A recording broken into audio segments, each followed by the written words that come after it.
Assalamualaikum warahmatullahi wabarakatuh. Yang terhormat selaku dosen pembimbing mata kuliah Filsafah Ekonomi Islam, Ibu Zulfitriani Umar, MHI, saya Muhammad Fajar Siddiq sebagai moderator membimbing berjalannya diskusi ini dan juga sebagai pembawa materi. Saya akan memperkenalkan nama-nama kelompok 10.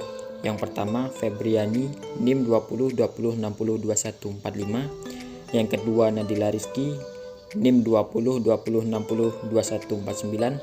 Yang ketiga M Fajar Siddiq, NIM 2030602165. Perkenalkan, nama saya Febriani dengan NIM 202145. Di sini saya akan menjelaskan tentang pengertian maqasid asy-syariah. Maqasid merupakan bentuk plural jamak dari maqasyud, sedangkan akar katanya berasal dari kota verbal qasyada, yang berarti menuju, bertujuan, berkeinginan, dan kesengajaan. Sedangkan asy-syariah merupakan bentuk subjek dari akar kata syar'a yang artinya adalah jalan menuju sumber air sebagai sumber kehidupan.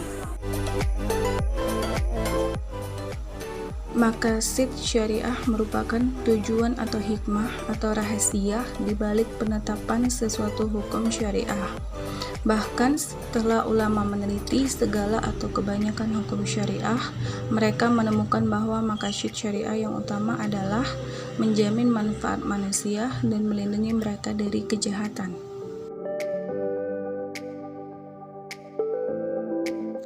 Maslahah dapat dibagi menjadi 3 bagian yang berurutan, di antaranya 1. Maslahah dahruriyat adalah sesuatu yang harus ada atau dilaksanakan untuk mewujudkan kemaslahatan yang terkait dengan dimensi duniawi dan ukhrawi.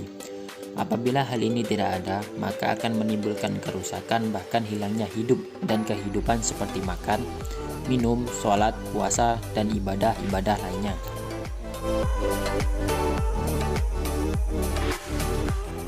Maslahah hajiyat. Maslahah hajiyat adalah sesuatu yang sebaiknya ada sehingga dalam melaksanakannya leluasa dan terhindar dari kesulitan. Kalau sesuatu itu tidak ada, maka ia tidak akan menimbulkan kerusakan atau kematian. Namun demikian akan berimplikasi adanya masyaqqah dan kesempitan. 3. Maslahah tahsiniyat. Maslahah tahsiniyat dimaksudkan agar manusia dapat melakukan yang terbaik untuk penyempurnaan pemeliharaan 5 unsur pokok. Al-tahsiniyat atau tujuan-tujuan tertiar ini didefinisikan oleh Yudian Wahyudi sebagai sesuatu yang kehadirannya bukan niscaya maupun dibutuhkan, tetapi akan bersifat memperindah proses perwujudan kepentingan dahruriyat dan hajiyat. Prinsip dasar ekonomi Islam. 1. Prinsip tauhid. Prinsip tauhid adalah dasar dari setiap bentuk aktivitas kehidupan manusia. 2. Prinsip khilafah. Sebuah sistem pemerintahan bisa disebut sebagai khilafah apabila penerapan Islam sebagai ideologi serta sebagai dasar hukum, serta mengikuti cara kepemimpinan Nabi Muhammad dan Khilafah Rasyidin dalam menjalankan pemerintahan.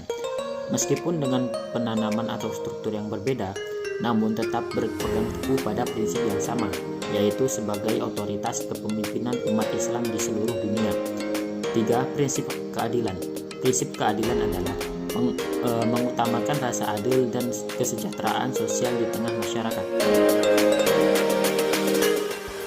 Adapun tempat tujuan syariat terkait kegiatan ekonomi dan keuangan Islam yang telah ditemukan oleh para ulama antara lain: 1.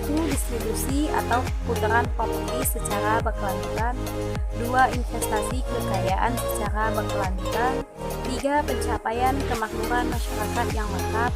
4. Transparansi kegiatan ekonomi dan keuangan. 5. Kepemilikan sah.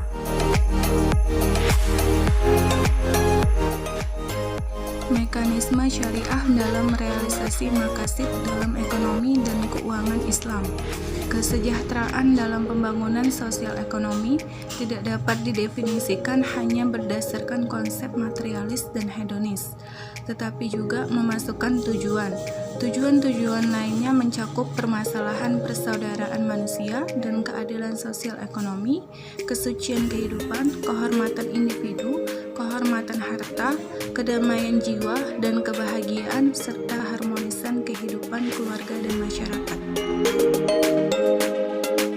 Tempat panduan-panduan maqasid yang dapat membimbing ke arah sistem ekonomi berkeadilan, diantaranya sebagai berikut. 1. Aplikasi klasifikasi maqasid, daruriyat, hajiyat, dan tasfiyat. Kedua, menimbang maslahah dan darat dalam kegiatan ekonomi dan keuangan Islam. Ketiga, promosi dan aplikasi konsep kewirausahaan sosial, social entrepreneurship. Keempat, renovasi praktik urus tadbir perusahaan, corporate governance. Mungkin itu saja materi yang dapat kami sampaikan. Jika banyak kesalahan kata atau kekurangan, saya mohon maaf sebesar-besarnya, dan kepada Allah lah saya mohon maghfirah. Saya akhiri, wabillahi taufik wal hidayah. Wassalamualaikum warahmatullahi wabarakatuh.